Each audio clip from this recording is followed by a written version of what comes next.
college লাইফত আমাৰ মানে সাবজেক্টটো থাকে বাৰু তাতকে আপোনাৰ প্ৰিয় মানে সাবজেক্ট কোনটো আছিল এটাও নাছিলে স্কুলত মেথছ মেথছটো আৰু দেখিব মন নাযায় না মই ড্ৰয়িং কৰি ভাল পাইছিলো আৰু মই ড্ৰয়িং কৰো ষ্টিল এতিয়াও কৰো ড্ৰয়িং আগতে সৰু থাকোতে মই মানে ড্ৰয়িং কম্পিটিশন থাকিলে মই পামে ফাৰ্ষ্ট নহলে সেকেন্ড পামে তো মই ড্ৰয়িঙে ভাল পাইছিলো ড্ৰয়িংটো বাৰু সাবজেক্টত নাহে তথাপিও মই কৈছো আৰু এইটো ভাল পাওঁ বাকি আৰু মানে মই পঢ়িয়ে বেয়া পাইছিলো ঠিক আছে ফেৰিপ্ৰিয়া আহমেদ যদি অভিনেত্ৰী নহলে হয় তেতিয়া আৰ্টিষ্ট হলোহেঁতেন চাগে নহয় মই যদি অভিনেত্ৰী নহলোহেঁতেন তেতিয়া মই সিংগাৰ হলোহেঁতেন আৰু যদি সিংগাৰ নহলোহেঁতেন তেতিয়া আৰ্টিষ্ট হলোহেঁতেন মানে আপোনাৰ লাইফত অপচনছ আছে বহুত আছে চুজ কৰাটোহে মেইন আৰু যদি মই আৰ্টিষ্ট নহলো হয় তেতিয়া মই বিয়া হৈ গলোহেঁতেন সৰুতে তেতিয়াতো একোৱে নাই কাৰণ মইতো জবটো কেতিয়াও কৰিব নোৱাৰো কাৰণ মই পঢ়াত একদম বেয়াই আছিলো বুলি ক'ব পাৰি একদম পঢ়াত মন নবহে মোক কোনে জব দিলেহেঁতেন এতিয়া আমি বহুত দিন ধৰি মানে দেখি আছো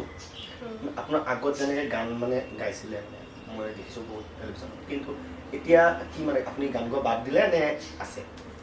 গান গোৱা মই বাদ দিয়াৰ নিচিনা হৈছিলে মানে মই সৰুৰ পৰা গানে গাইছিলোঁ আৰু ষ্টেজ শ্ব' মই বহুত কৰিছোঁ আৰু মই ক'লোৱে সুদীপ্ত দা বিদ্যাসাগৰ অনুপম শইকীয়া তেওঁলোকৰ লগতো মই ষ্টেজ পাৰফৰ্ম কৰিছিলোঁ তাৰপিছত 2011লৈকে মই গান গাইছোঁ আৰু মোৰ ফ্ৰেণ্ড এজন আছে এক আছাম সকলোৰে পৰিচিত আপোনালোকে চিনিয়ে পাই চাগে তেখেতৰ লগত মই 5 years মঞ্চত গীত গাইছিলোঁ তাৰপিছত 2011ত মই চিৰিয়েল এখনৰ অফাৰ এটা পাইছিলোঁ তেতিয়া মই জাষ্ট কলেজ পাইছোঁ আৰু ফাৰ্ষ্ট ইয়াৰত আছিলোঁ আৰু তেতিয়া হেৰি কি অৰুণ হাজৰিকা তেখেত আমাৰ সপোনে চিনেমা ইণ্ডাষ্ট্ৰী তো তেখেতে হেৰিত আহিছিলে বিউ নিউজ কলেজত মোৰ ফাংচন চলি আছিলে আৰু তেখেতে মোক তাত দেখি পেলাই তেখেতে NK TVৰ অধিকাৰ চিৰিয়েল এখনৰ বাবে ছোৱালী বিচাৰি আছিলে লিড কেৰেক্টাৰৰ কাৰণে আৰু তেখেতে মোক সুধিছিলে যে তুমি কৰিবা নেকি তেতিয়া আৰু মই ভালে পালো কৰিম বুলি ক'লো কিন্তু মই ঘৰৰ কথা নাভাবিলো যে মোৰ দেউতা ইমান ষ্ট্ৰিক্ট হয় তাৰপিছত মই ঘৰত নোকোৱাকে সেই চিৰিয়েলখন মই 2 মাহ শ্বুটিং কৰিছো কলেজত যাম বুলি পেলাই আৰু ঘৰত কৈছো যে মোৰ এক্সট্ৰা টিউচনো চলি আছে তেনেকে মই চিৰিয়েলখন মনে মনে কৰিলো কৰাৰ পিছত যেতিয়া ঘৰত টেলিকাষ্ট হ'ল তেতিয়া নকবা আৰু ইমান তেতিয়া মানে আপোনাৰ ৰিয়েকচনটো কেনেকুৱা আছিলে কেতিয়া মানে যেতিয়া ঘৰত আহিব চিৰিয়েলখন দিব তেতিয়া টাইম মইতো ভাবিছো চিৰিয়েলখন কেতিয়াও নিদিয়ক তাৰপিছত ঘৰত যেতিয়া দেখিলে দেউতাক যেতিয়া দেখিলে চিৰিয়েলখন টিভি টেলিকাষ্ট হৈছে অ তই মানে কলেজ নগৈ বুলি এইবোৰ কৰি আছা তাৰপিছত এনেকে ধুলাই দিছে দিয়াৰ পিছত মোক শ্বুটিং যোৱা বন্ধ কৰি দিলে তাৰপিছত আকৌ ডাইৰেক্টৰে ৰাজেশে আকৌ দেউতাক ফোন কৰি ক'লে যে এতিয়া আধাৰ পৰা চিৰিয়েলখন এনেকে মই বেলেগ ছোৱালী কেনেকে হেৰি কৰিম মানে প্ৰব্লেম হৈ যাব তাৰপিছত তেনেকে ৰিকুৱেষ্ট কৰি পেলাই কৰিলে তাৰপিছত আকৌ নেক্সট আৰু সেইখনৰ পিছত আকৌ মেহৰজনী চিৰিয়েল কৰিলে সেইখনো মই কথা নুশুনিলো সেইখনো মই কৰিম বুলি ক'লো সেইখনো এনেকে গালি খাই মই 2014লৈকে গালি আৰু মাৰ খাইছো তাৰপিছত লাহে লাহে যেতিয়া মই অলপ মানে মানুহে মোক জানা হৈ আহি আছে অলপ নোন হৈ আহি আছো তাৰপিছত তেতিয়া এতিয়া আৰু একো নকবা দেউতা ভাবিছে আৰু এই যদি কৈ লাভ নাই এইটো নিজৰ মতে মানে ইমান মাৰ খালো গালি খালো কিন্তু এক্টিং নেৰিলো আৰু ইমান মাৰ গালি খোৱাৰ পিছত মানে সহ্য হৈ গৈছে আৰু ভাল লগা বস্তুটো আমি সঁচাকে বহুত প্ৰেম কৰো ন বস্তুটো তো মানে এইবোলে আপুনি সঁচাকে মই মানে পঢ়িব মানে ইমান টান পাইছিলো নহয় এইবোৰতে নাচ গান এইবোৰে কৰি আছিলো সৰুৰ পৰাই এইবোৰে কৰি আছিলো তাৰপিছত আপোনাৰ নেক্সট কিবা মানে এক্টিংটো চলি আছে কিন্তু গানৰ কিবা নতুন কিবা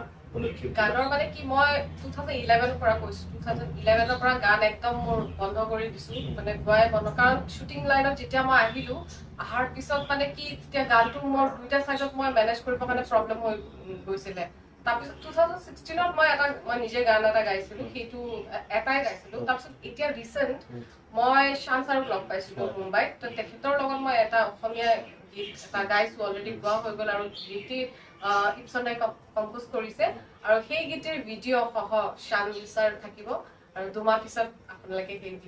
ভিডিঅ'টো দেখাব আশা কৰিছো নিশ্চয় ভাল পাব এইটো খুবেই আমাৰ কাৰণে আৰু অসমৰ কাৰণে খুবেই ভাল খবৰ যে বা ইমান ধুনীয়াকৈ এটা পদক্ষেপ মানে কাম হাতত লৈছে আৰু কৰিছে অলৰেডি তো সকলোৱে মানে অসমৰ ৰাইজে আদৰি ল'লে আমি খুব ভাল পাওঁ আৰু এই গীতটো যদি সকলোৱে ভাল পায় তেতিয়াৰ পৰা মই আৰু মোৰ গানৰ যিটো মোৰ ধাৰা মানে যিটো ফ্লো সেইটো মই আকৌ ষ্টাৰ্ট কৰিম বুলি ভাবিছো আৰু ওকে আমি মানে এটা কথা আকৌ মোৰ মনলৈ আহিলে যেতিয়া কপিল শৰ্মাৰ মানে সেইটো মানে কেনেকুৱা আছিলে মানে মুম্বাইত যেতিয়া সেইটো মানে মই মানে শান ছাৰ আছিলে আৰু শান ছাৰৰ লগত মানে কি মোৰ ফ্ৰেণ্ডশ্বিপ নহয় মানে মই তেখেতক লগ পাইছিলো তেখেতৰ শ্বুটিং এটা চলি আছিলে তাতে মোৰ ফ্ৰেণ্ড এজনে মোক ক'লে যে শ্বুটিং চলি আছে কি যদি লগ কৰ যদি চেলফি উঠাও বা লগ কৰ মই তেতিয়া তাত গ'লো গৈ পেলাই চেলফি উঠিলো তাৰপিছত মই তেখেতক ক'লো যে ময়ো গান গাওঁ তাৰপিছত মই তেখেতৰ এটা ফেভৰেট ছং আছে মই বহুত ভাল পাওঁ ছায়া হে jo dil pe সেই গানটো মই তেখেতক গাই শুনোৱাৰ পিছত তেখেতে মোৰ ইমান এপ্ৰিচিয়েট কৰিলে যে ইতনা আচ্ছা গানা গাতি हो तुम তাৰপিছত মই সেইটো চান্সতে ক'লো যে ছাৰ আপ মেৰে সাথ এক গানা গাওগে क्या প্লিজ তাৰপিছত তেখেতে যি কথা দিছে গাম বুলি পেলাই সঁচাই তেখেতে গানটো গাইছে আৰু মই আমাৰ সকলোৰে পৰিচিত ইপচন্দা বহুত ডাঙৰ মিউজিক ডাইৰেক্টৰ হয় তেখেতে গানটো লিখিছে তো গানটো বিৰাট ধুনীয়া হয় মই গানটো আপোনালোকক শুনাই নিদিওঁ বাৰু কাৰণ এতিয়া মই এক্সপ'জ কৰিব খোজা নাই গানটো সো আপোনালোকে শুনিব গানটো বিৰাট ভাল হৈছে তেনেকে আৰু মই কপিল শৰ্মা শ্ব'ৰ কথা কৈছিলো যে মই শানত শ্ব'ৰে মই কপিল শৰ্মা শ্ব'ত গৈছো তেখেতৰ এপিছড আছিলে সেইদিনা শ্বুটিং আছিলে তো তেখেতে মোক কৈছে যে মেৰা ইয়াৰ পে শ্ব' হে চলোগে কি এনেকে ক'লে তাৰপিছত আৰু মই সেইটো চান্সতে মই ভাবিছো গ'লো তাৰপিছত আৰু তেখেতৰ লগত এটা পাৰফৰ্ম কৰিছো আৰু তেখেতে সকলোকে লগ পালো সকলোকে চিনাকি কৰাই দিলে আমি এক্টিং আৰু মানে কি আৰু এক্টিং আৰু ছিংগিং এইটো কৰে বাকী মানে এনে অফ টাইমত আপুনি কি কৰি বেছি ভাল পায় আফটাৰ মই শুই ভাল পাওঁ বেছি ভাল পাওঁ মইতো কেতিয়াবা এনেকুৱা হয় মই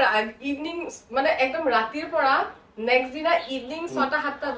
উঠি মই মৰ্ণিং যোনে তোমালোকে ব্ৰাছ কৰা ন মই 6টাত ব্ৰাছ কৰো তাৰপিছত মৰ্ণিং টি সেইটো মই ইভিনিং টি খাওঁ এনেকে টাইপ মই নাজানো কিবা ইমান মোক কোনোবাই যদি কয় শুই থাক মই শুইয়ে থাকিম তাৰমানে এনেকুৱা এনি টাইম শুই থাকিম এতিয়াও তোমালোকে ইণ্টাৰভিউ লৈ আছে ন যোৱাৰ পিছত মই আকৌ ভাবি আছো শুই মানে বেছি ভাল বাকী ঘূৰা ফুৰা মই ইমান তেনেকে ভাল নাপাওঁ কাৰণ দিনটোতো বিজি থাকাই যায় শ্বুটিং টুটিং বাৰু বহুত টাইম মানে কি উইকলি ভাবা 7 দিনৰ ভিতৰত 5 দিনটো কামেই থাকে 2 দিন বা এদিন ঘৰত মানে ৰেষ্ট পালে ঘৰতে থাকিব মজা মন যায় সেইটোৱে মানে কি সেইকাৰণে যিকেইটা দিন মানে কাম নাথাকে সেইকেইটা দিন মই ৰেষ্টে লওঁ মই ক'তো এনেকে বা পাৰ্টি বা ক'তো এনেকে ওলাইছো ইম্পৰ্টেণ্ট কাম থাকিলে এইটো যাব লাগিব বাকী আৰু ঘৰতে থাকো আৰু বেছি ইমান ঘূৰা ফুৰা কৰা অভ্যাস নাই যেতিয়া আপুনি এক্টিং কৰিছিলে তেতিয়া আমি মানে সকলোৰে মানে এক্টিং যোনে কৰে এটা এটা গোল থাকে মানে কি গোল থাকে মানে কোনোবাক আমি ৰোল মডেল হিচাপে মই মাধুৰী দীক্ষিত মই বহুত ভাল পাওঁ মাধুৰী দীক্ষিতজী মানে সৰুৰ পৰাই মই কৈছোৱে সৰুৰ পৰাই মই মাৰ শাড়ীবোৰ পিন্ধি পেলাই মাধুৰী দীক্ষিতৰ ডান্স এইবোৰে ফলো কৰি আছিলো কেনেকে ডাইলগ কয় কেনেকে ডান্স কৰে এক্সপ্ৰেছন মাধুৰী দীক্ষিতৰ এক্সপ্ৰেছন চব ফলো কৰিছিলো আপুনি কি খাই বেছি ভাল পায়